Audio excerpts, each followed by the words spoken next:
안녕하십니까. 답 좀 해주이소. 네, 안녕하십니까. 네. 네. 좋아 죽는다. 뭐 때문에 저렇게 좋아 죽는지 모르겠습니다만은, 예. 사드 백지철의 성주 촛불문화제 609회차를 시작하도록 하겠습니다. 모두 큰 함성과 함께 자리에서 일어나 주십시오. 하나, 둘, 셋! 감사합니다. 네. 먼저 이 땅의 자유와 평화를 위해 희생하신 분들을 잠시 기억하는 시간을 갖도록 하겠습니다. 일동 묵념.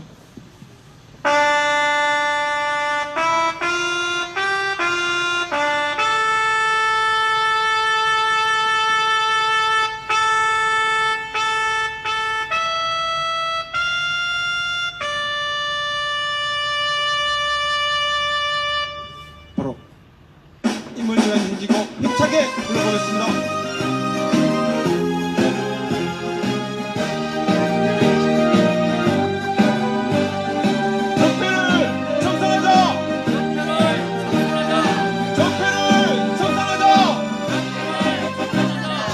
사랑도 명예도 이름도 남김없이 한평생 나가자던 뜨거운 맹세 동지는 간대없고 깃발만 나부겨 새날이 올 때까지 흔들리지 말자. 세월은 흘러가고 상처는 안다. 깨어나서 외치는 뜨거운 함성. 앞서서 나가니 산자야 따르라. 앞서서 나가니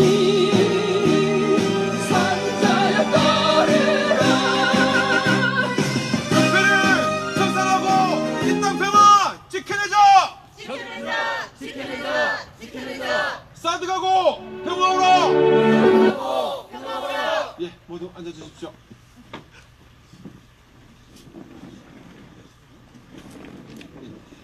날씨가 오늘 또 유난히 또 포근한 하루였습니다. 포근한 하루였고 내일은 이쪽에 또 눈 혹은 비가 온다는 예보가 있습니다. 예, 한동안 뭐 비나 눈이 안 왔죠. 그래서 제가 오늘 기우제를 지냈습니다. 세차를 했다는 얘기지요. 예, 세차를 했는데 바로 비 온답니다. 이런 비는 뭐 거기도 예. 아무튼 내일 비가 온다니까 뭐 큰 비, 뭐 큰 눈이 오지는 않는답니다. 않는다니까. 그런데 뭐 걱정하실 필요 없고 약간 좀 뭐 가뭄에 도움이 될 정도만 오면 괜찮겠다 싶습니다. 네, 이번 주에 굉장한 일이 있었죠. 예, 예천군 의회의 의원 두 분께서 해외 연수를 가셨다가 미국이죠. 미국 가셨다가 미국 국적을 가진 가이드를 한국말 할 줄 아는 교포죠. 가이드를 주먹으로 패셨답니다. 주먹 패셨답니다. 이유를 물어보니 일정이 빡빡하다는 얘기를 하니까 갑자기 버스 뒤에 누워 있다가 주먹으로 내치셨답니다. 예, 내치셨는데 사과는 그냥 계속 뭐 치고 냈다는데 나중에 합의를 보자 그래서 합의를 봤더니 합의를 보고 나니까 돈 벌기 쉽네. 너도 나를 한 대 쳐라. 라는 얘기가 하셨답니다. 얼마나 파렴치합니까? 예. 그런 사람이 한 지역의 군의 의원이랍니다. 또 한 분은요, 자기가 눈이 침침하니까 노래방 가서 번호를 눌러줄 수 있는 도우미를 불러달라 라고 했답니다. 이 얼마나 어처구니가 없습니까? 참, 그 얘기 듣고 나니까, 그런 보도를 보고 나니까 정말 아무나 뽑으면 안 되겠다. 정말 아무나 뽑으면 안 되겠다. 네. 심지어는 버스 동영상을 보니 몇 대 때렸음에도 불구하고 옆에 있는 다른 동료 의원들이 말리지도 않았습니다. 미국인 버스 운전기사가 일어나서 말리니까 그제서야 말리고, 안경 낀 상태로 때리면 뭐 살인 미수라고 할 수도 있죠. 우리도 어릴 때는 친구랑 싸울 때 안경 벗어 이렇게 하거든요.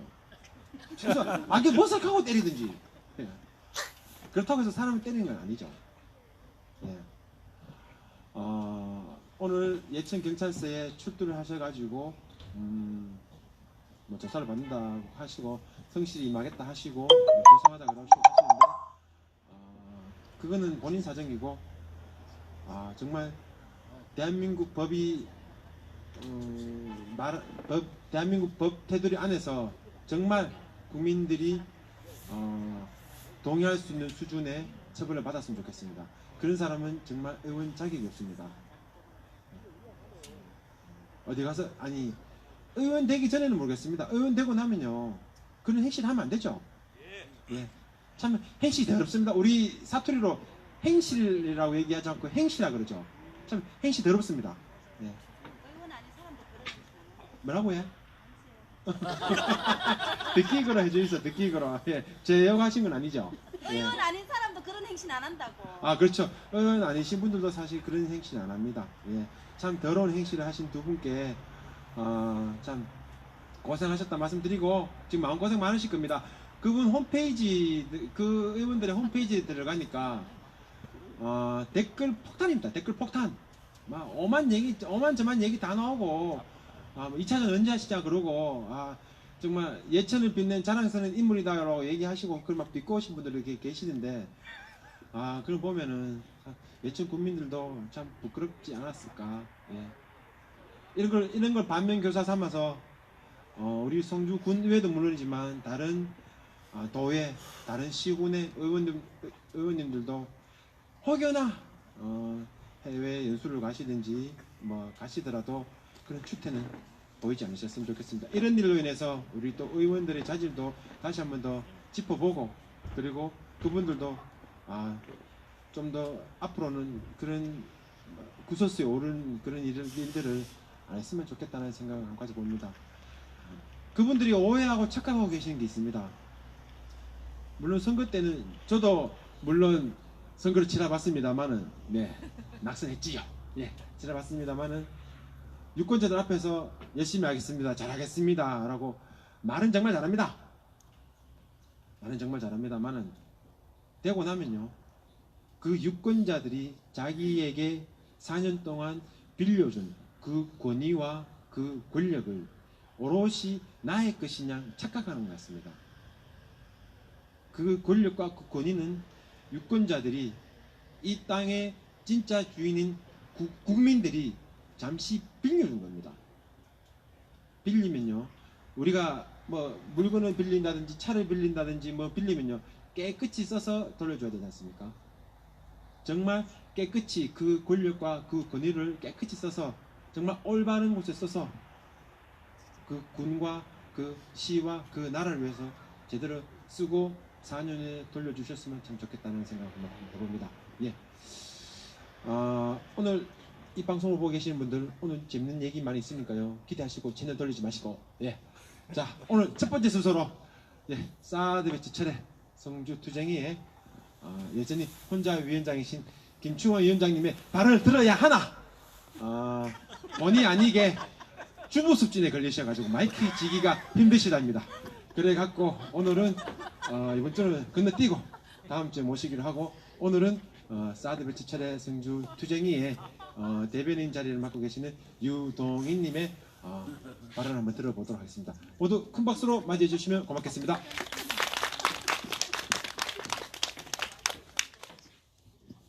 안녕하십니까. 오늘은 좀 뜬금없이 이 예술에 대한 이야기를 한번 해볼까 합니다. 저는 그 살아가면서 또는 투쟁하면서 이 예술이라는 것들을 가지고 이 나의 삶의 아이디어라든지 어떤 투쟁의 아이디어라든지 어떤 생각들 이런 것들을 많이 좀 마련해 갑니다. 예술하면 다음 화면 한번 띄워주세요. 예술하면 어떤 것이 생각나십니까? 예술, 뭐 그림도 있고 음악도 있을 것이고 뭐 시도 있을 것이고 여러 가지 이런 것들이 있죠. 뭐 고상한 것, 그죠? 또는 뭐 교양 같은 것들과 뭐 관계된 것, 또는 저 정도 되면 괜찮습니다. 저 정도 되면은. 근데 때로는 우리의 삶과 조금 거리가 있는 것, 그죠? 그리고 이제 한번 다음 이렇게 띄워주십시오. 예, 다음, 예,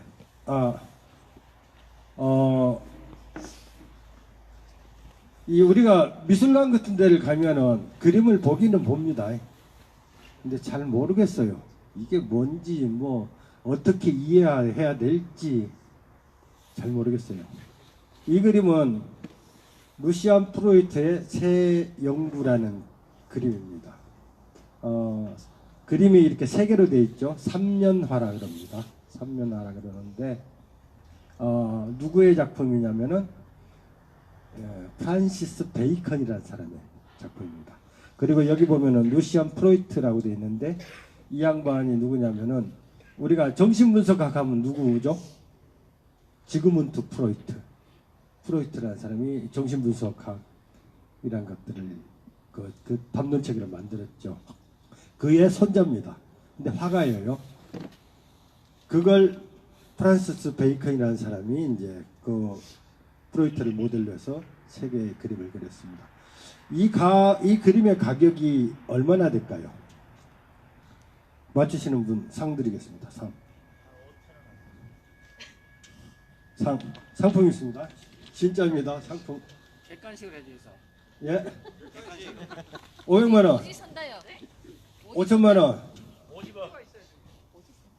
500억. 1,500억. 3번 3번이 얼마입니까? 500원. 2013년도에 이 그림이 1,500억에 낙찰됐습니다.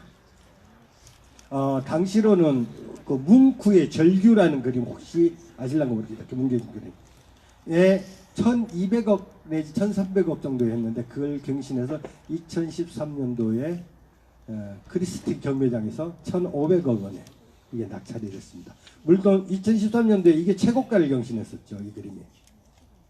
근데 이 프란시스 베이컨이라는 사람은 국민학교 1학년 중퇴입니다. 국민학교 1학년 중퇴하고 그 뒤로 뭐 불량자로 전전하고 이제 동성애자이기도 하고 이러면서 40대쯤에 대해서는 서야 화가로 유명해지기 시작했습니다.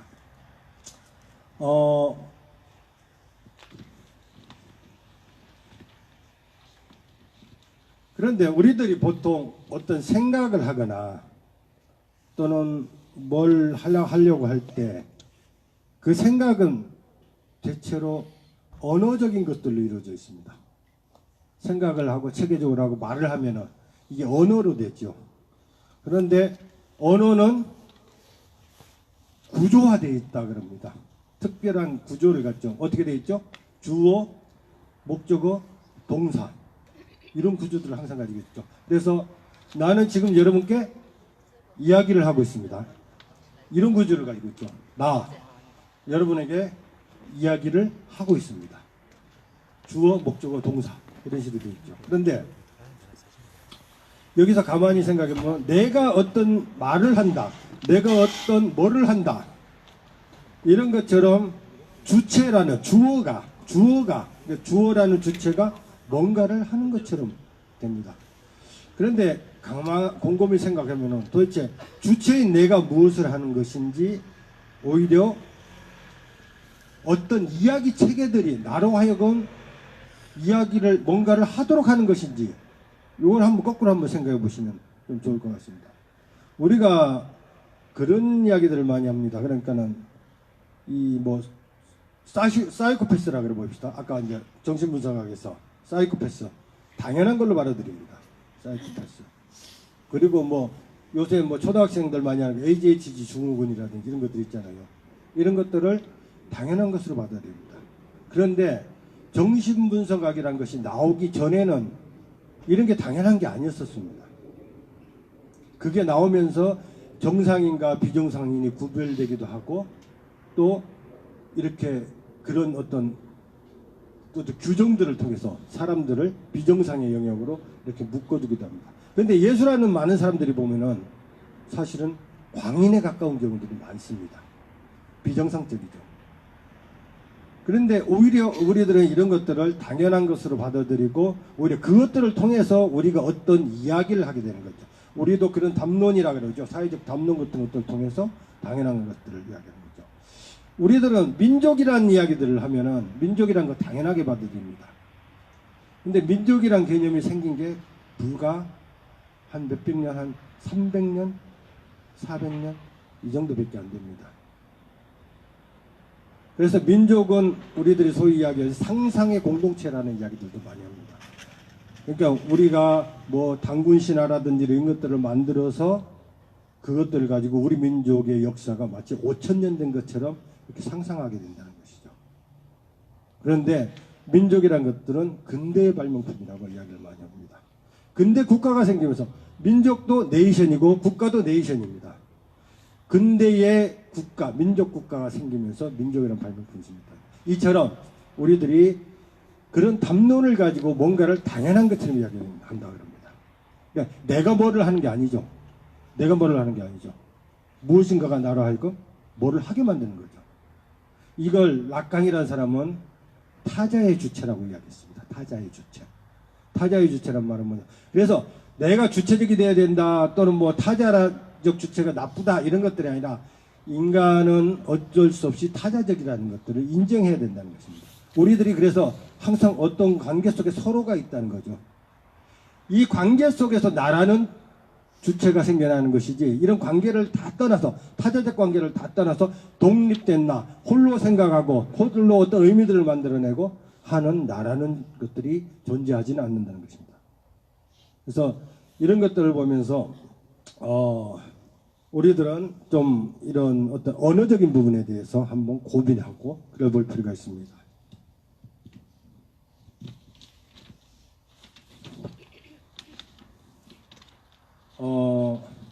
저도 이제 SNS라든지 또는 그 다른 장소에서 논쟁들을 많이 합니다. 논쟁들을 막 학을 때 논리적 싸움들을 하죠. 논리적으로 하고 합리적 이야기를 해서 상대방을 논리적으로 제압하기도 하고 그죠? 그런 것들을 합니다. 이때는 논리적 우월성을 가지는 사람들이 그 논쟁에서 이기게 되죠. 당연히 이기게 되죠. 그런데 가만히 생각해 보면은 그 논리적인 것들이 과연 합리성이라는 것들이 혹은 이성이라는 것들이 근거들이 있는가라고 한번 생각해 볼 필요 있다고 저는 생각합니다. 여러분 1 플러스 1은 얼마입니까? 2. 그럼 2 마이너스 1은 뭡니까? 2 마이너스 1은? 1이죠. 그런데 이게 성립하려면 1 플러스 1이 2라는 것들을 인정하는 사람한테 해당되는 겁니다. 2 마이너스 1이 1이 돼야 된다는 것은. 그런데 1931년도죠. 1931년도에 괴델이라는 사람이 수학자인데 나와서 1 플러스 1이 이미 증명되지 않는다는 것들을 이야기합니다. 수학 원리와 그와 관련된 체계들 속에서 형식적으로 증명될 수 없는 명제에 대하여 라는 책입니다. 논문입니다. 길죠. 수학 원리라는 것들은 그 전에 러셀이나 화이트헤드라는 사람이 쓴 책입니다. 그들이 1 플러스 1이 2임을 증명하기 위해서 장장 한 제가 알기로는 300페이지짜리 3권을 썼다 그러죠. 이런 방대한 책을 써서 1 플러스 1이 2임을 증명하는데 괴델이라는 사람이 나와서 1931년도에 단숨에 1 플러스 1이 2임이 증명될 수 없다. 당신들이 말한 그 책에 써서. 그러면서 그 뒤로는 사실은 그것이 이 수학계의 정설로 받아들여지고 있습니다. 괴델의 증명이라는 것이 불완전성의 원리라고 그러죠. 이처럼 우리가 뭔가를 이야기할 때는 그 논리적 체계의 근거들이 먼저 인정돼야지 뒤에 것들이 인정되는데 그것이 부정돼 버리면 어떻게 됩니까? 아까 말했듯이 2-1이 1임이 우리는 주장할 방법이 없어진다는 것입니다. 그래서 사실은 많은 논리들이 이처럼 근거들이 없습니다. 근거들이 없습니다. 그것들을 깊숙하게 들으면 그것들을 받치고 있는 논리 체계들이 사실은 근거 없음이 사실은 이야기될 수 있습니다. 시라는 것들이 있죠. 시를 우리가 쓰고 또 우리도 여기서 신앙송도 많이 하고 그랬잖아요. 이 시라는 것들을 보면은 시라는 것이 뭘까? 물론 저의 해석입니다. 저의 해석입니다만은 바로 이런 논리적 구조와 체계들을 깨는 것. 시라고 생각하고 시어라고 생각합니다.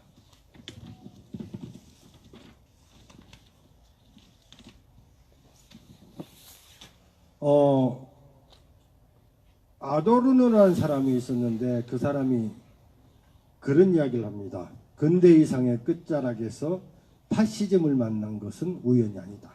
이성의 끝자락에서 파시즘이 나왔다는 거죠. 수많은 근대의 과학 체계들, 그 다음에 논리적 체계들, 이런 것들을 통해서 오히려 파시즘이 완성됐다는 것입니다.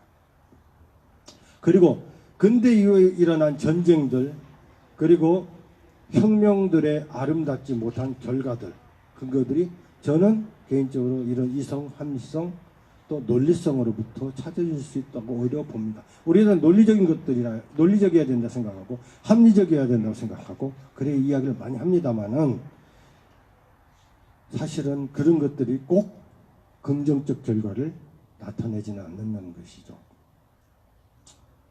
그래서 제가 이제 고민했던 것들은 뭐냐면은 감각이라든지 감성 이런 것들에 대해서 한번 고민해 보아야 되지 않을까라는 고민했습니다. 그래서 이제 2000년도 2010년 12년도부터인가 제가 이제 대구에서 미술하는 친구들하고 계속 어울렸어요.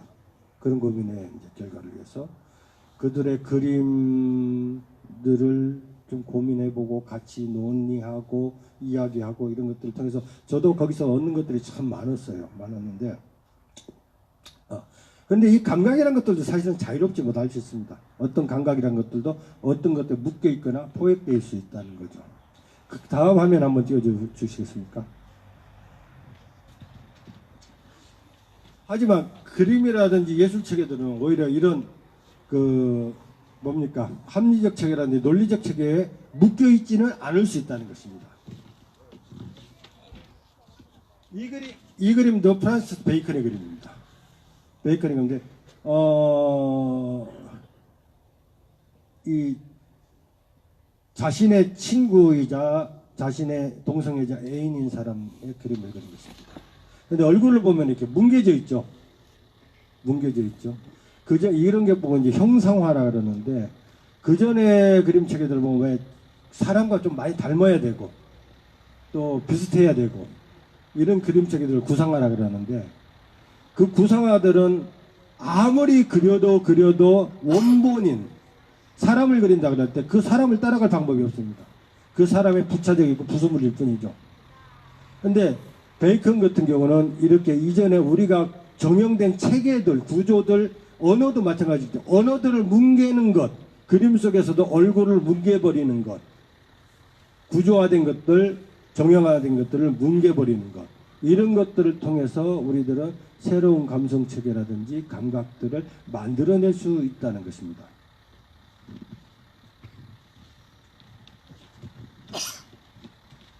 다음 그림 한번 보여주시죠. 저것도 마찬가지로 베이컨의 그림입니다. 프란시스 베이컨의 그림인데 얼굴을 이렇게 쳐박고 세면기에 난 작은 구멍으로 빠져나가려고 하고 있습니다. 그죠? 막 빠져나가려고 하고 있습니다. 우리가 일상생활을 우리가 하면서 또는 투쟁을 하면서 어떤 것들을 하면서 이전에 구조된 것들, 이전에 당연한 것들로 벗어날 수 있는 방법들은 우리들의 몸을 뭉개고 체계를 뭉개면서 저 작은 구멍으로 빠져나갈 수 있어야 된다는 것이죠. 저 구멍으로. 이것들을 뭉개지 않고는 도저히 저 구멍으로 빠져나갈 방법이 없다는 것이죠. 이 그림을 통해서 저는 우리들의 새로운 감각들이라든지 또 그 다음에 우리가 당연시하던 어떤 것들을 한번 무너뜨리면서 새로운 체계로 좀 가볼 수 있지 않을까라는 고민들을 많이 해봤습니다. 이전에 저도 이제 그 뭐 사회 활동이라든지 여러 가지를 하면서 고민했던 것들이 이런 지점들에 놓여 있습니다. 이전에 우리가 당연하다고 생각하는 것들,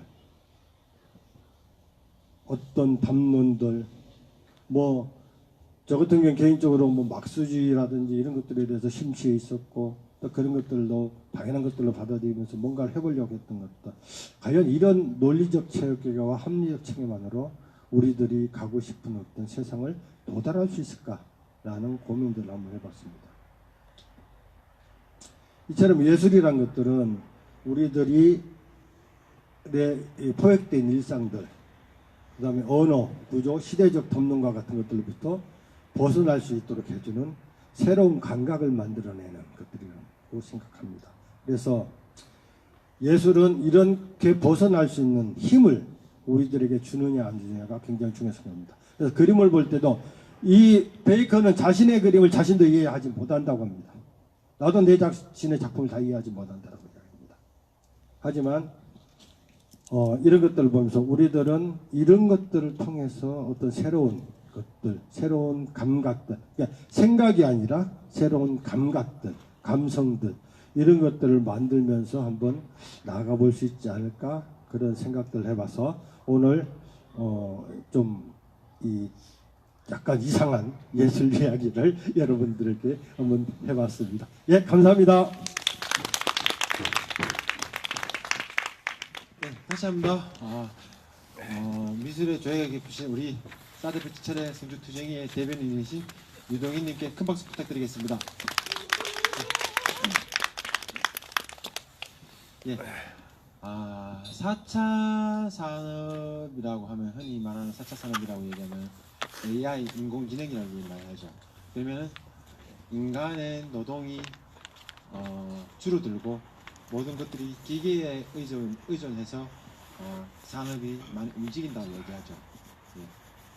그러면서 그때부터 우리 인간 다시 과거와 같이 미술이나 음악이나 문학을 통해서 우리 인간의 본연의 삶에 대해서 다시 재성찰할 수 있는 또 그런 때가 오지 않겠나 생각합니다.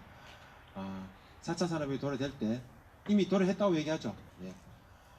지금 다시금 우리 인간의 삶에 대해서 재성찰할 수 있는 그런 계기를 이런 예술 작품을 통해서 공부하고 배워나가고 다시 한번 우리가 되돌아봤으면 좋지 않겠나라고 생각해 봅니다. 예. 다음 순서는 우리 사드 배치철의 성주투쟁이의 법률팀장님을 맡고 계시죠. 우리 배현무님, 예, 잘 오셨네요. 예, 큰 박수로 맞이해 주시면 고맙겠습니다.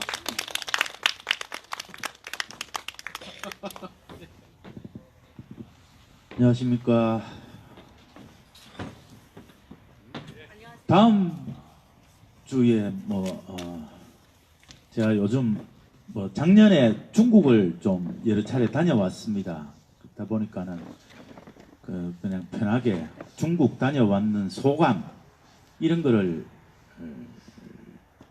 다음 주 집회 때 이야기를 해달라고 말씀을 주셨는데 갑자기 또 오늘 이렇게 하라고 말씀을 주십니다. 늘 그렇듯이 아무 생각 없이 살기 때문에 전혀 무엇을 얘기해야 될지에 대해서 이렇게 정리하고 안 왔습니다. 근데 기본 실력이 있으니까 바탕하여 몇 말씀 드리겠습니다. 작년에 중국을 9번을 다녀왔습니다. 9번을 다녀왔고 그 전에도 중국은 1년에 그래도 몇 차례씩 이렇게 다녀올 기회가 있어서 이렇게 다녀왔는데, 중국에 가면은 드는 생각이 정말 무질서하거든요. 그런데 무질서 속에 질서가 있다라는 생각이 듭니다. 그 안에서 잘 살아가야 굉장히 어지러운데 그 생각도 들고, 또 하나는 중국 사람들이 굉장히 똑똑하다 라는 것도 있고, 또 중국을 가면은 긴장을 합니다. 무엇이 야, 이 중국 정말 대단한 나라인데 이 거대한 나라가 이렇게 빨리 이렇게 성장을 한다면은 우리가 과연 제대로 발붙이고 살 곳이 있을까? 이게 점령당할 수도 있겠다. 그런 두려움 이런 것도 있고.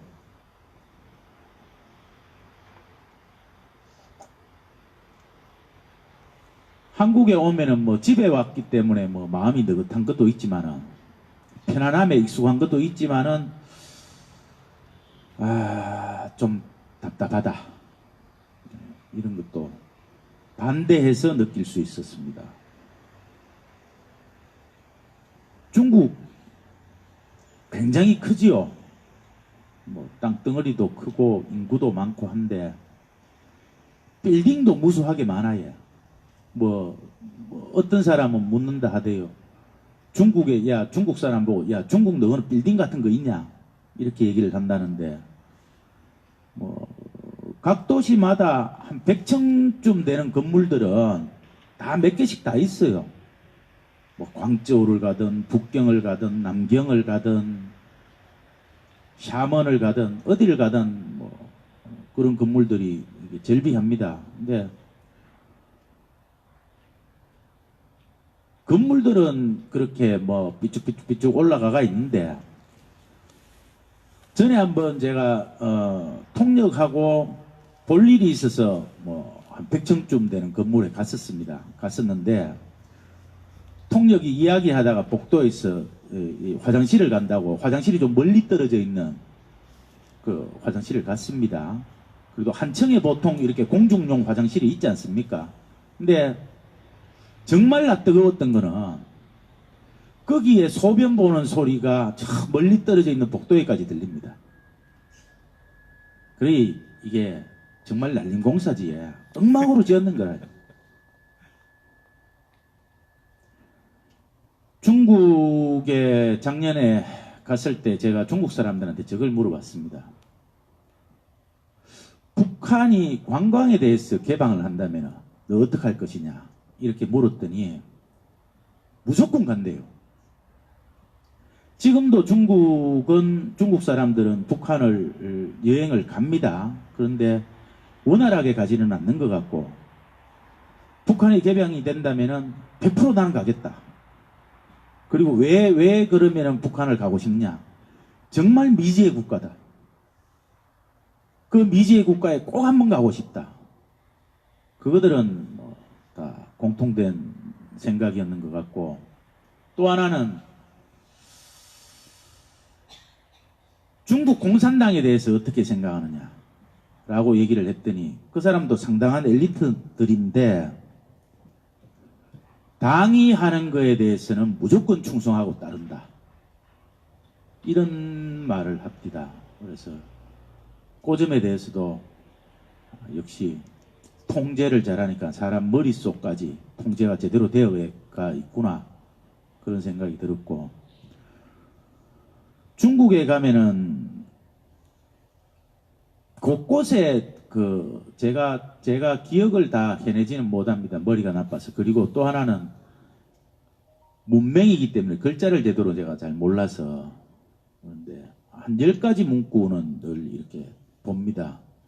뭐 자유, 민주, 평등 뭐 이런 좋은 말들은 많이 적어놨습니다. 좋은 말들은 많이 적어놨는데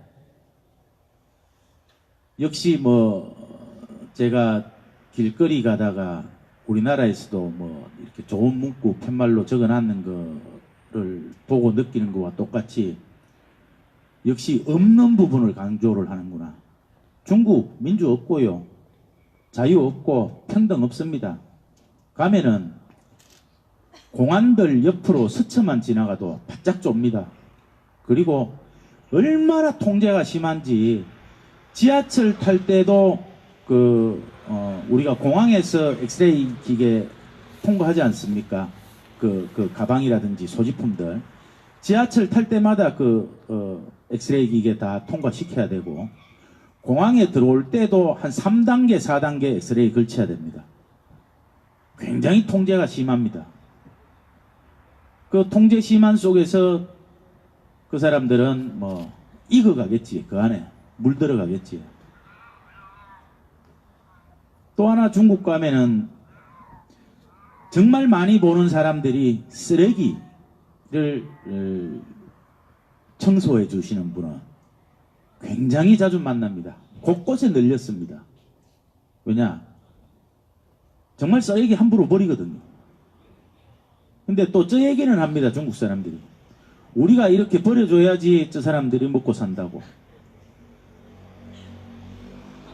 이 가면은 참 재밌는 나라고요.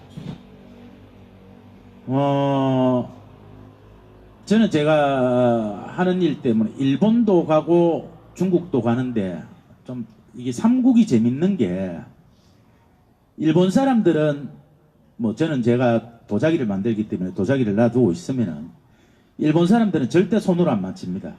팔짱 끼고 요렇게 봤다 저렇게 봤다 뭐 이렇게 멀리서 떨어져서 보고 가까이 와서 보고 이렇게만 하는데 중국 사람들은 손부터 먼저 옵니다. 일단 잡고 거기 뭐 아무 냄새도 안 나는데 일단 냄새 맡아 봅니다.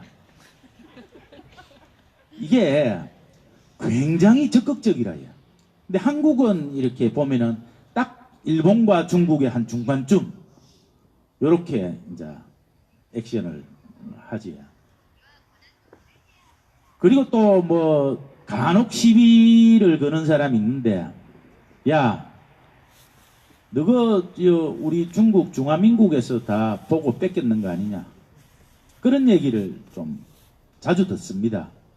거의 우리가 중심이고 너희들은 뭐 우리한테서 그저 이렇게 문물 받아서 우리 뺏기듯이 했는 거 아니냐 이렇게 얘기하면은 뭐 하고 싶은 말은 있지.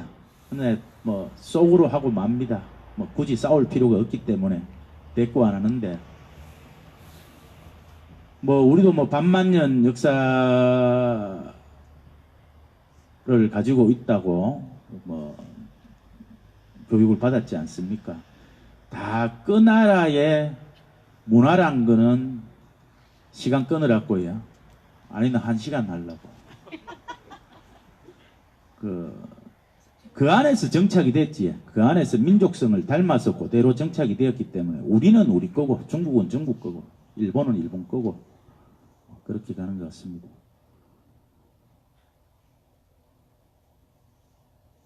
그럭을 하는 사람으로서 좀 전에 우리 대변인님께서 예수를 말씀을 하시던데 거기에 몇 마디 보탤까 했는데 저번에 페이스북에 제가 2 빼기 1은 얼마일까 했다가 저는 답 안 하고 뭐 거의 대답이 없던데 저는 그렇게 생각합니다. 2 빼기 1은 1이다. 그 뭐 2 빼기 1은 다른 게 될 수도 있고 2 더하기 1은 다른 게 될 수도 있고 이렇게 복잡한 거 뭐 그건 생각할 사람이 생각하면 되는 것 같고 별로 생각을 저는 좀 이렇게 단순 우리가 왜냐하면 2 빼기 1은 무엇일까 물었는데 만약에 1이라는 대답이 금방 안 나온다면은 우리가 머릿속에 너무 복잡하게 생각하면서 삶을 사는 것은 아닐까. 좀 어깨에 기운도 좀 빼고 머리에 복잡한 것도 좀 빼고 단순하게 좀 살아가는 것이 좋지 않겠느냐. 지구상에서 가장 똑똑한 게 사람이라고. 지구를 사람한테 맡기면은 어떤 결과가 이루어지겠습니까? 유교에서는 지구상의 그 모든 생물 중에 사람이 가장 똑똑하기 때문에 사람한테 지구를 맡겨야 된다. 이게 유교에 들어가 있어요. 유교 사상에. 근데 저는 생각이 그렇습니다.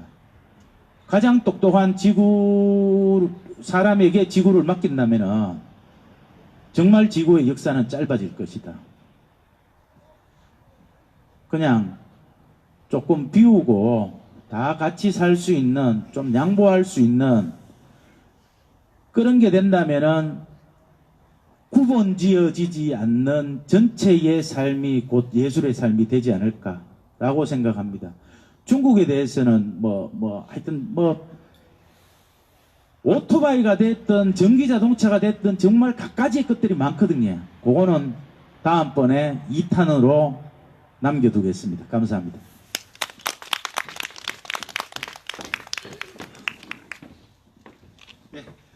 자, 가천에서 오신 그릇제이 우리 배우님께 다시 한번 큰 박수 부탁드리겠습니다. 예. 예. 아이고 뭐라 칼락했는데 깜빡 잊어버렸습니다. 다음 순서 바로 넘어가도록 하겠습니다. 예, 다음 순서는 우리 사드배치철의 성주투쟁이의 직함이 뭐죠? 예, 아무튼 예, 김상환님을 무대 위로 모시겠습니다. 큰 박수 부탁드리겠습니다. 안녕하십니까. 네, 오랜만에 올라왔습니다. 저도 이거 PPT를 보고 얘기를 해야 돼서 내려와서 하도록 하겠습니다. 오늘 제가 이렇게 소개를 해드릴 거는 지금 저희가 성주를 이제 변화시키는 그 첫걸음으로 사회적 기업과 그다음에 사회적 협동조합 그리고 마을기업 이런 것들을 지금 추진을 하고 있습니다. 그래서 그에 대한 이제 뭐 큰 이제 배경에 대해서 한번 말씀을 드리는 게 좋지 않을까 싶어서 제가 좀 정리를 해봤습니다. 그래서 성주의 그 사회적 기업을 설계하다 지금까지의 성주와 이제 앞으로 우리가 변화시킬 성주에 대해서 좀 희망을 가지고 말씀을 드리고자 합니다. 네, 다음 보여주세요. 일단 첫 번째로는 사회적 기업이 뭔지에 대해서 일단은 소개를 해드려야 될 것 같고요. 그 다음에 사회적 기업을 이제 우리에 어떻게 적용을 시킬지, 전문고시 어떻게 시킬지, 그리고 세 번째는 이제 앞으로 이제 어떻게 우리가 성주를 더 아름답게 가꾸어 나갈 건지에 대해서 한번 말씀을 드리겠습니다. 다음, 네. 네, 첫 번째는 이제 사회적 기업에 대해서 일단은 간략하게 말씀을 드리겠습니다. 이름은 사회적 기업입니다. 그래서 대부분 기업은 그렇습니다. 이제 그 기업의 소유주 사장이죠. 사장과 아니면 주주들의 이제 이윤을 창출하기 위해서 활동을 하는 게 기업인데, 이 사회적 기업은 특이하게 앞에 이제 사회적이라는 이름이 붙었습니다. 보통 이제 사회적이라고 하는 그 이름에 걸맞는 단체는 적십자나 유네스코, 뭐 이런 UN 이런 쪽이라고 볼 수가 있죠. 그 영리 활동을 하지 않습니다. 그냥 사회적인 그런 공익 활동을 위해서 활동하는 단체가 사회 단체라고 보면 되고요. 기업은 이윤 추구를 하는 단체인데, 근데 이 사회적이라는 이름과 기업이라는 이름이 뭉쳐져서 사회적 기업이라는 이름이 탄생하게 됩니다. 이거는 사회적 단체와 기업의 두 가지의 그 공통된 그 중간 지점에 있는 그런 이제 위치를 하고 있는데요. 사회적 목적을 우선으로 추구하면서 재화와 서비스, 그 다음에 판매 등의 영업 활동들을 수행하는 기업 조직입니다. 그래서 형태는 기업이지만 활동은 사회적으로 한다. 이렇게 이해하시면 될 것 같습니다. 네, 다음이요. 일단 그 국내 사례부터 제가 간략하게 소개를 해드리겠습니다. 이거는 이제 최근에 지금 이제 방송에서 또 이제 소개가 되고 있는 사회적 기업인데요. 전주에 있는 그 천년누리 전주빵이라는 사회적 기업입니다. 우리 지역에 있는 밀, 고추장, 팥 등을 이용을 해서 빵인데 빵 안에 이제 비빔소를 넣어서 전주 비빔밥을 더 유명하게 만들어 놓은 빵입니다. 그 전주에서만 먹을 수 있게 그렇게 만들었었는데, 이게 방송에서도 나오고 이제 방송에도 나와보니까 이제 전국 백화점이나 행사장, 그 다음에 이제 온라인 판매까지 하면서 지금 매출이 엄청나게 늘어나고 있는데, 이 사회적, 왜 이게 사회적 기업이냐면 여기에 일하시는 분들이 지역 장애인, 그 다음에 노인, 이 회사의 이제 근로자의 평균 연령은 65세입니다. 그러면은 얼마나 이제 이제 근로할 수, 사실 뭐 정년이 요즘은 많이 짧아져서 60세도 이르다고 하는데, 이 직장에는 평균 연령이 65세라고 하면은 얼마나 이제 좀 이제 근로에 소외된 계층들이 종사를 하고 있겠습니까? 하지만 이 기업은 지역에 있는 농산물을 이용하고 지역에 있는 이런 소외계층에 대해서 일자리를 제공을 하면서 이 지역에 있는 아이템을 가지고 지금 이렇게 성장을 해오고 있습니다. 그래서 최근에 이게 지금 이슈가 되고 있어서 요거를 이제 첫 번째 국내 사례로 했고요. 이 비빔밥의 가격은 놀라지 마십시오. 개당 3,000원입니다.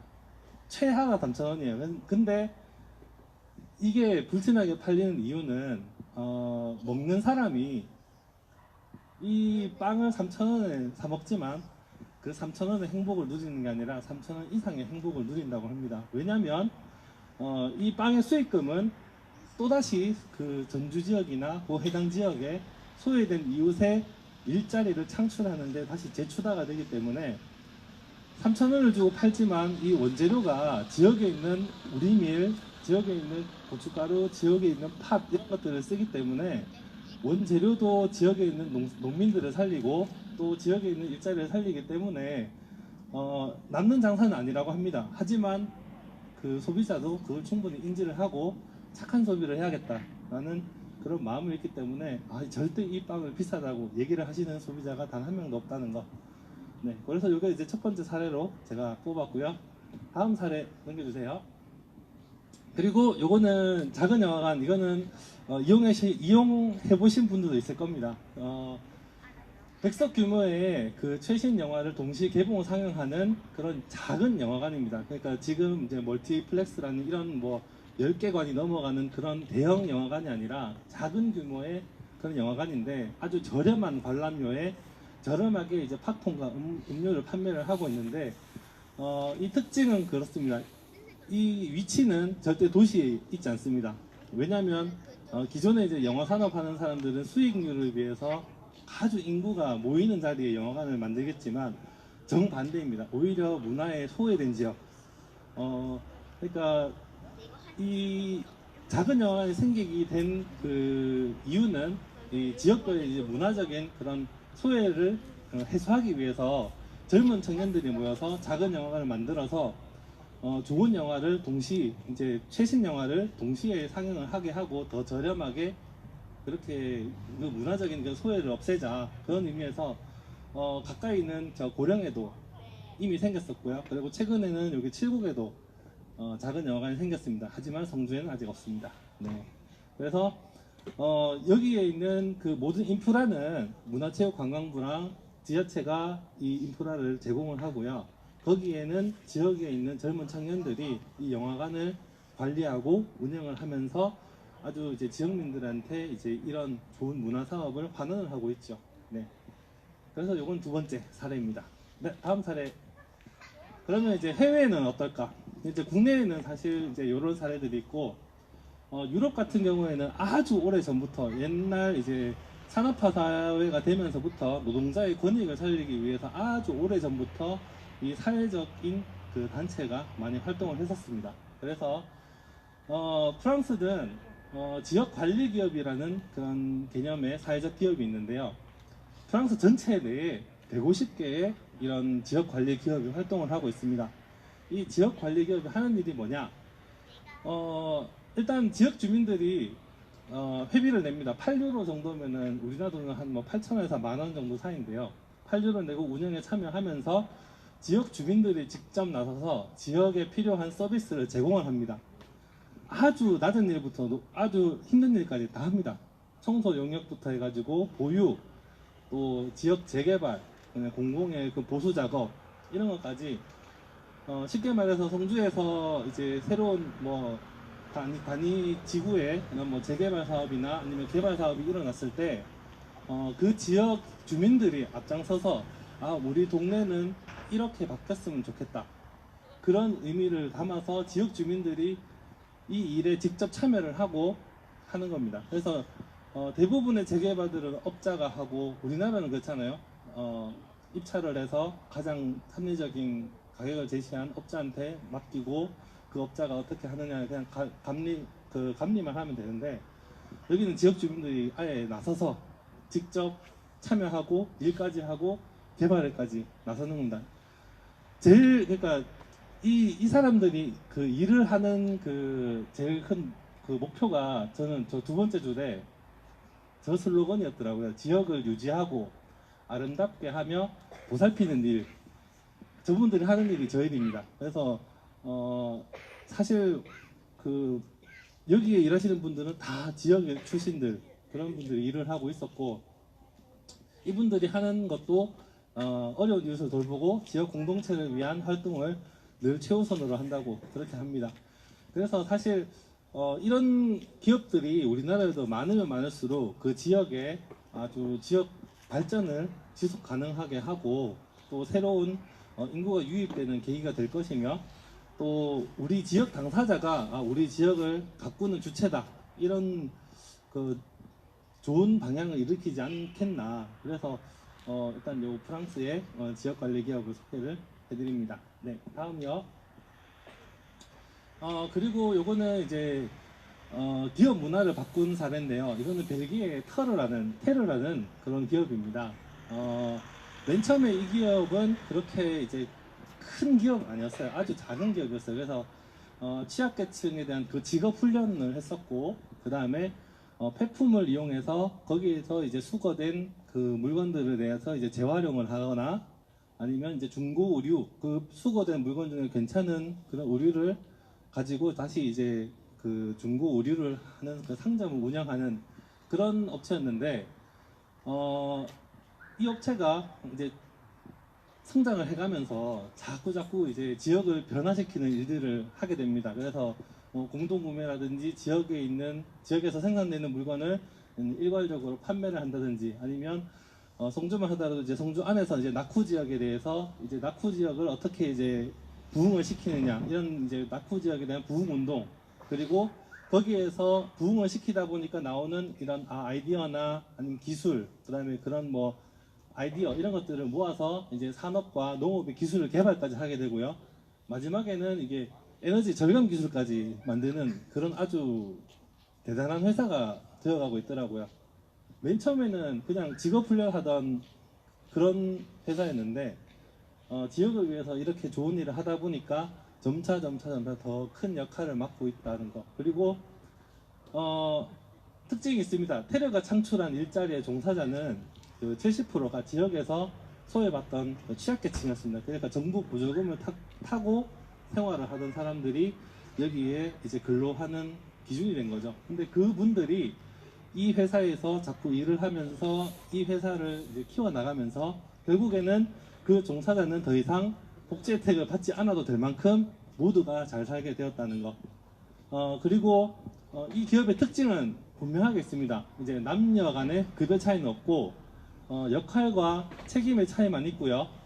또 급여 수준의 차이도 있습니다. 보통 이제 종업원과 사장은 우리나라 같은 경우는 급여 수준이 엄청나게 많이 날 거예요. 아마 최저임금 받는 분도 있을 거고, 또 사장 같은 경우에는 뭐 억 이상의 연봉을 받는 분도 있겠지만 이 기업은 다릅니다. 이제 최고와 최저의 비율이, 그러니까 최저가 1이라면 최고로 많이 받는 사람은 1.7입니다. 1.7배 더 받는 겁니다. 아무리 그 회사의 사장이더라도. 그러니까 거의 그 직원에 있는 그 모든 그 종사자들이 거의 이제 평등한 관계에서 그렇게 일을 하고 있는 거죠. 그리고 더 진짜 이 충격적인 게 그 직원들 스스로, 그러니까 내가 이번에 조금 일을 덜 하고 좀 일을 좀 못했다, 생산력이 조금 떨어졌다, 아니면 좀 많이 쉬었다, 직원들 스스로가 임금을 깎는 경우도 있답니다. 그만큼 이제 회사에 대한 애착심도 있는 거고, 또 공동체라는 그 의미에 맞게끔 그렇게 이제 운영을 하는 기업이라서 이런 것도 한번 소개해드렸습니다. 그래서 이 기업이 되게 웃긴 게, 그 보통 이제 일반 기업이라면 인재를 채용을 할 때, 그러니까 신입 뭐 사원을 채용을 할 때 전문가를 뽑을 겁니다. 이게 이 분야의 전문가, 아니면 이 일을 정말 잘하는 사람. 근데 이 테르는 그 신입사원을 채용할 때 저 보시다시피 자기 소매가 젖는 것을 두려워하지 않는 사람을 원한다. 예, 그러니까 아주 뭐 기업을 위한 봉사 정신이나 아니면 나 자신에 대한 그 희생 정신이 있는 사람을 우선으로 한다. 일에 대한 전문성보다는 이제 공동체를 위하고 남을 위해서 희생할 수 있는 사람, 그런 사람을 원한다고 하는 그런 거를 봤을 때 이것도 참 좋은 말인 것 같다. 그래서 이렇게 또 해외 사례로 한번 소개를 해드렸습니다. 네, 다음이요. 자, 그럼 이런 사례를 봤을 때 이제 우리도 접목시켜서 써먹어야 되잖아요. 이제 성주에 맞게 어떻게 하면 좋을까, 그런 생각을 해봤습니다. 네, 다음이요. 어느 날 갑자기 성주에 사드가 왔습니다. 저희가 바라지도 않고 뭐 기대한 것도 아니고 저 오라고 한 적도 없는데 어느 날 갑자기 성주에 사드가 왔습니다. 근데 정말 위기였죠. 그리고 힘들었고 하지만 그 가운데 나보다 우리를 생각하는 사람들이 우리 주변에 생각보다 많이 있었던 것 같습니다. 그래서 주민이 주체가 되는 지역 중심, 관계 중심의 결합으로 연대의 경제를 구축을 하고 지역의 민주주의를 이제 주민의 스스로 책임을 지는 게 이제 앞으로의 우리 성주가 나아가야 될 방향이 아닌가. 그래서 이런 방법으로 전북을 고민을 하게 되었습니다. 다음이요. 그래서 지금 사실 추진을 하고 있는 게 요 것들입니다. 큰 틀에서 이제 사회적인 협동조합, 사회적 협동조합, 그 다음에 작은 도서관, 그 다음에 말기업, 다양한 이제 다양한 활동들을 저희가 기획을 하고 추진을 함으로써 이런 다양한 사회적 활동으로 주민들 간의 이런 공동체성을 회복을 하고요. 필요한 의제들을 발굴하고 우리가 어떤 것들이 필요한지 아니면 우리가 변화시킨 게 어떻게 변화를 시켰으면 좋겠는지 이런 것들을 발굴을 하고 보수를 하고 또 개선을 시켜서 유지시켜 나가는 거 그런 것들이 우리가 해야 될 일이지 않겠나. 그래서 사회적 협동조합도 그렇고 말기업도 그렇고 작은 도서관도 그렇고 모두가 추구하는 것은 공동체입니다. 공동체가 추구하는 궁극적인 목적은 영리 추구가 아닌 우리 모두의 참여에 있기 때문입니다. 다음이요. 그래서 만약에 이렇게 공동체를 살리기 위해서 과연 어떤 일을 하면 좋을까?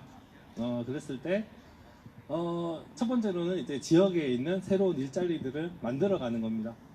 요거는 이제 프랑스 지역 그 개발 회사에 일하시는 그 직원이 직접 그 인터뷰를 한 내용인데요. 여기 사는 우리는 일자리도 없는데 멀리서 사는 사람이 자가용 타고 와서 관리하는 꼴이 거슬린다. 우리들은 차를 타고 오지 않아도 되고 보수공사를 관리하는 일이 대단한 기술이 필요한 것도 아닌데 왜 여기 사는 우리는 하면 안 되고 멀리 사는 사람들이 와서 해야 되냐. 사실 현실이거든요. 성주 안에 있는 공사 다리 놓는 거 뭐 개발하고 뭐 하고 뭐 하는 것들이 대체로 보면 외부업자들입니다. 성주에서 많은 중기를 하는 사람도 있고 건설하는 사람도 있고 토목하시는 분도 있지만 근데 대부분의 성주 안에서 이루어지는 공사들은 외부인들이 하고 있죠.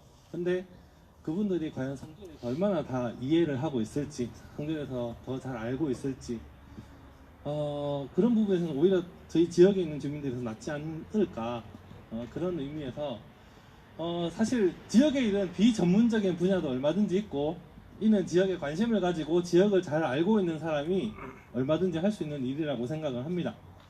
행정이 모든 분야에 똑같은 기준을 적용시키는 그런 편의적인 발상을 하는 것 자체가 저는 문제라고 생각을 하기 때문에 앞으로는 저희 지역에 있는 문제에 있어서 저희 지역 사람들이 좀 더 참여를 하는 게 옳지 않나. 네, 그렇게 한번 생각을 해봤습니다. 다음이요. 그리고 이제 다음은 지역 갈등을 해결해 나가는 방법입니다. 지역의 욕구를 파악한다는 것은 사실 거기에 사는 사람들이 무엇을 힘겨워하는지 또 무엇이 걸림돌이 되는지를 파악하는 게 더 중요하다고 생각을 합니다. 그리고 그런 것들은 사람들의 구체적인 사연을 들어야 제대로 알 수 있고 어디서 어떻게 시작해야 될지 감을 잡을 수가 있습니다. 지역이란 그냥 물리적인 공간으로 퉁칠 수 없고요.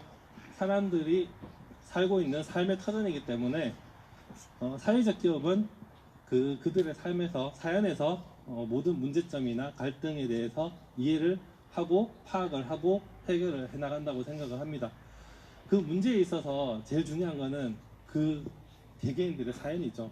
저희가 사드 문제만 했을 때도 제 개인적으로는 그랬어요. 여기서 어떻게 살아야 되나, 애들 어떻게 키워야 되나, 여기서 어떻게 이제 우리 가족을 여기서 어떻게 살게 할까, 그런 문제에서 사실 시작을 했는데 그런 것들이 사실 저분들 위에 있는 분들한테 정확하게 전달이 되었는지는 잘 모르겠습니다. 하지만 저희가 이렇게 지금 투쟁을 하고 있는 와중에는 이제는 좀 전달이 되었겠죠. 그러면서 이게 좀 앞으로는 많이 바뀔 거라고 생각을 하지만 아무래도 저희가 이제 사회적 기업이나 아니면 사회적인 협동조합 이런 것들을 만들어서 나갈 때는 이러한 이제 사연들이나 이런 것들이 우리의 이제 갈등을 좀 더 해결을 하는데 우리가 좀 더 관심을 가져야 되지 않겠나 그렇게 생각을 하는 바입니다. 다음이요. 네, 세 번째로는 지역 경제 활성화입니다. 사회적 기업은 경제에 대해서 달리 사고를 합니다. 경제가 사회와 떨어진 것도 아니고 정치와도 무관한 것이 아니고 시장에서만 이루어지는 것도 아니라고 생각을 합니다. 그래서 시장만 바라보면서 활동하지 않고 더 주민 속으로 파고 들어가서 그들의 생활 세계에서 필요를 찾아내고 그 경험을 살려서 제대로 된 활동을 만들어 나가고자 합니다. 그러니까 저희가 성주에 없던 대형마트나 백화점이 생긴다고 해서 저희 삶이 나아지는 건 아니잖아요. 결코 그냥 시장이 그렇게 뭐 갖춰진다고 해서 저희 삶이 나아지는 게 아니고 저희들의 관계 속에서 지역에 있는 경제를 풀어나가야 된다고 생각을 합니다. 그래서 여기에 많은 분들이 계실 겁니다. 뭐 장사하시는 분도 있고 농사 짓는 분도 있고 유통하시는 분도 있고 또 운송하시는 분도 있지만 이 지역민들의 그런 유기적인 결합만으로도 충분히 지역 경제를 더 잘 살 수 있게 만들 수 있기 때문에 오히려 이런 지역 경제 활성화를 위해서는 공동체성을 회복하는 게 더 중요하지 않나 저는 그렇게 생각하는 바입니다. 다음입니다. 그리고 사회적 기업이 됐을 때 절대 이제 하지 말아야 될 내용도 있기 때문에 이거는 소개해 드리겠습니다. 현재 자활센터도 그렇고요. 그 복지관, 뭐 직업교육센터, 뭐 아동복지, 뭐 무슨 복지 이런 여러 가지 이제 그 소외계층을 위한 센터들이 있습니다. 근데 그분들도 처음 시작은 그렇진 않았겠죠. 더 나은 꿈을 꿨었고 더 좋은 일을 하려고 했었겠지만, 근데 정치적으로 이제 공공의 지원금을 받으면서 정부나 지자체의 관리 감독을 받는 제도화된 기관으로 자리잡게 됩니다. 그냥 기부금만 받고 예산만 받고 이렇게 활동하다 보면 자생력을 잃어버리죠. 스스로 일어날 힘을 잃어버립니다. 만약에 저희가 공동체를 만든다면은 절대 이거는 하지 말아야 되지 않겠나. 그래서 뭐 창업교육센터가 그냥 단순히 실업자의 복지를 위한 것보다는 오히려 그 사람들의 삶과 생활을 바꿀 수 있는, 삶을 바꿀 수 있는 그런 쪽으로 나아가는 게 바람직하지 않겠나. 그래서 저희 공동체도 만약에 이제 시작을 해서 이제 큰 일을 하게 된다면 이런 점은 조금 주의를 했으면 좋겠습니다. 다음이요. 네, 앞으로의 포부입니다. 요거는 이제 그 부케나이시라는 그 프랑스 지역 관리 기업 전국 네트워크, 프랑스의 전국 네트워크의 사무총장이 했는 말입니다. 개별 사회적 기업이 그 정부와 지자체를 상대하는 것은 어렵다고 합니다. 아무리 이제 사회적 기업이라 하더라도 정부와 지자체와의 이제 대립적인 관계에 있어서는 많이 힘이 들 것도 분명히 뭐 벽이 존재하겠죠. 하지만 집단의 힘으로 가야 한다고 합니다. 주민을 조직하면 정치적인 힘을 가진다고 합니다. 사회적 기업이 어떤 식으로든 주민을 개입을 시킴으로써 힘을 키우는 방식을 가장 많이 고민해야 한다.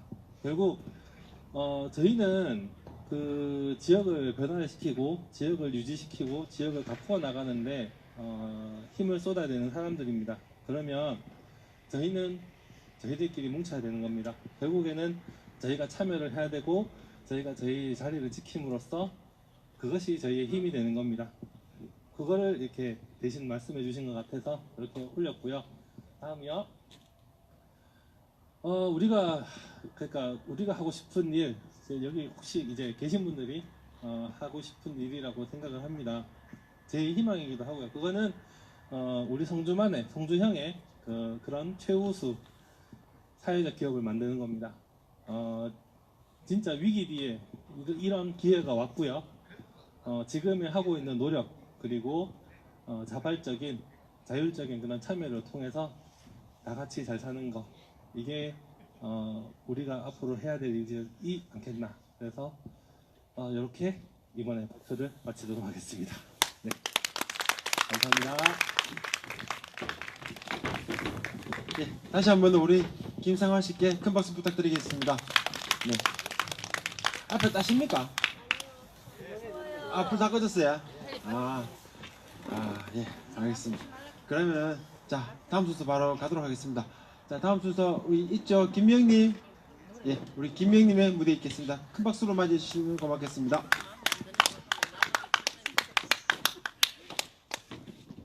네, 안녕하십니까. 이 앞에 그 발언하신 분들 전부 밑에서 하던데 저도 밑에서 할까요? 아니야, 그렇습니다. 안 보여. 알았어요. 네, 알겠습니다. 네, 앞에서 유동인님의 예술에 관한 이야기, 그리고 배현무님의 중국 이야기, 그리고 김성환님의 사회적 기업에 관한 이야기, 네, 잘 들었습니다. 네, 제가 그 요즘 텅 빈 머리를 조금씩 채우고 있는 것 같습니다. 성주에 와서. 네, 첫 곡 들려드리겠습니다. 아름다운 것들 들려드리겠습니다.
다음 곡은 그 김남주님의 시의 그 안치환님의 님이 노래하신 자유라는 곡 아시죠?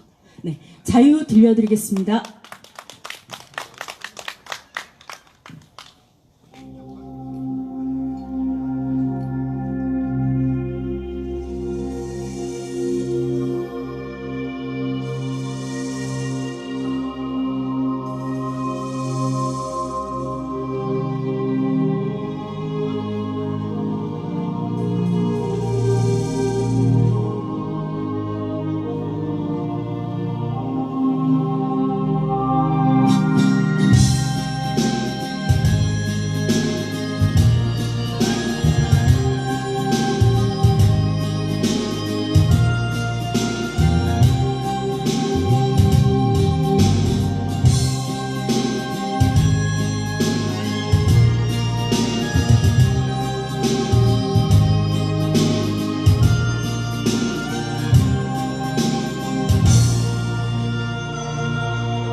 고맙습니다.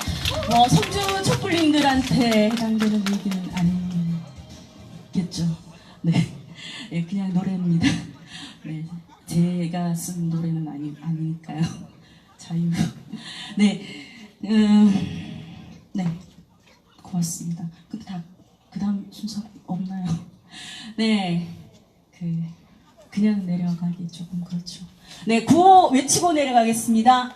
사드가고 평화오라! 사드가고 평화오라! 적폐를! 네, 고맙습니다. 다음에 뵙겠습니다.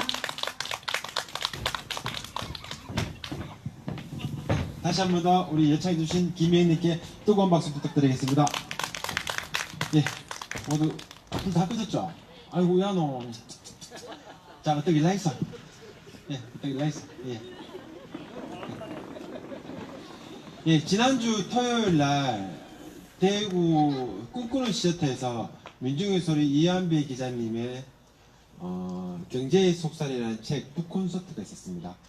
그때 저랑 여기 도완영님이랑 둘이서 갔다 왔습니다. 갔다 왔는데 거기 가서 사인도 받고 그리고 성주 사드 투쟁에 치열했던 1년간을 기록했던 성주 촛불 일기 그것도 저자의 사인을 직접 해가지고 갖다 드렸습니다. 갖다 드려가지고 이제 현재 성주의 상황이라든지 이런 거에 대해서도 서로 얘기도 하고 앞으로 성주가 어떻게 갈 것이라는 것에 대해서 얘기를 하고 짧았지만 좀 뜻깊은 시간이었습니다. 근데 이한배 기자께서 하셨던 얘기 중에 이제 기억나는 게 매기 이론이라는 게 있었습니다. 청원을 잡으면요, 이동하는 동안 청어가 다 죽는답니다. 그런데 청어를 죽이지 않게 하기 위해서는 메기를 한 마리 집어넣는답니다. 그러면 청어가 살기 위해서 메기한테 잡아먹히지 않기 위해서 죽도 살도 모르고 막 헤엄치다 막 돌아다닌답니다. 그러면은 도착하면 아직 다 살아있다고 얘기하거든요. 그 하신 얘기가 이런 얘기였습니다. 우리 인간도 그렇다고 거대 자본가들이 우리 노동자들을 틀 안에 가둬 놓아놓고 죽어라 일을 시킨답니다. 그리고 그로 인해서 얻어낸 이득을 그 거대 자본가들이 다 가져가고 그런 삶을 살도록 누가 강요했냐? 거대 자본가들이 자유주의라고 얘기하는 자유주의라고 일컫는 거대 자본가들 그 자본가들의 힘의 논리에 의해서 우리가 움직여지고 있다고 얘기합니다. 그런 것들 속에서 우리가 과연 살아야 되겠습니까? 아까 우리 김상화 씨께서 말씀하셨던 거 우리 공동체적인 삶 별동네 공동체 사회협동조합 인가가 지난 1월 2일 날 허가가 떨어졌습니다. 올해부터 본격적으로 사업이 시작될 것입니다. 그러면 성주 안에서 별동네 공동체는 새로운 모델로 새로운 형태의 사회적 새로운 형태의 공동체적인 삶을 통해서 우리의 삶의 질을 높이고 우리 모두 다 잘 살 수 있는 그런 환경을 한번 만들어 가볼 겁니다. 예, 여러분들께서 함께 해주시라 생각합니다. 예, 그때까지 우리 서로 잡은 손 놓지 말고 꼭 붙들고 함께 하시다. 알았지요? 예, 카메라 저 좀 보여주이소. 예. 늦은 시간까지 시청해주신 시청자 여러분들께 대단히 감사하다는 말씀드리겠습니다. 네. 아울러 사드 배치철의 성주 촛불문화제 609회차도 마치도록 하겠습니다. 자, 구호 준비! 네. 우리는 평화를 포기할 수 없습니다.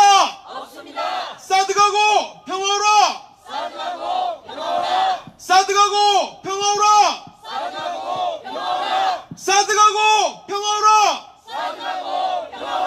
여러분 추운 겨울에도 불구하고 와주신 여러분들께 진심으로 고맙다는 말씀드리겠습니다. 다음 주 뵙겠습니다. 안녕히 돌아가십시오.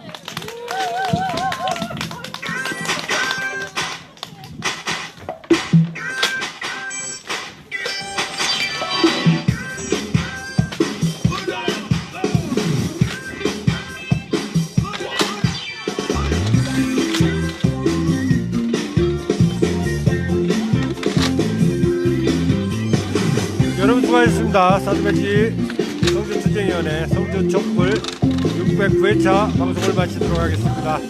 돌아오는 금요일 다시 찾아뵙도록 하겠습니다. 수고하셨습니다. 감사합니다.